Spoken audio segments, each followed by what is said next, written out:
রাঙ্গামাটি পার্বত্য জেলা পরিষদে সরাসরি নির্বাচনের দাবি জানিয়েছেন জেলা বিএনপির সভাপতি দীপন তালুকদার দীপু। নির্বাচন হলে তাতে নিজের চেয়ারম্যান পদে প্রার্থিতাও ঘোষণা করেন তিনি।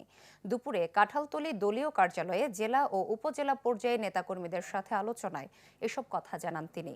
বলেন, দেশের বিভিন্ন জায়গায় দলের সভাপতি বা সম্পাদককে জেলা পরিষদ বা সিটি কর্পোরেশনের প্রশাসক হিসেবে নিয়োগ দেওয়া হয়েছে। তাই এখানেও দলীয় বিবেচনায় চেয়ারম্যান পদে নিয়োগের প্রত্যাশী জেলা বিএনপির এই সভাপতি।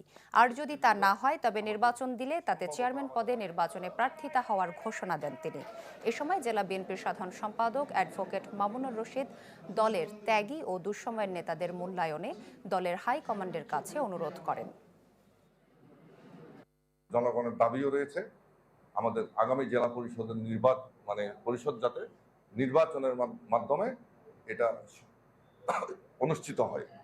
আমি আজকে সবাইকে এই নিয়ে আশ্বস্ত করতে চাই এবং আহ্বান জানাতে চাই, আগামী যে রাঙ্গামাটি পার্বত্য জেলায় যে জেলা পরিষদ গঠিত হতে যাচ্ছে, আমি জেলা বিএনপির সভাপতি হিসাবে যদি নির্বাচন প্রক্রিয়া হয় আমি এখানে প্রার্থী হয়ে ঘোষণা দিচ্ছি।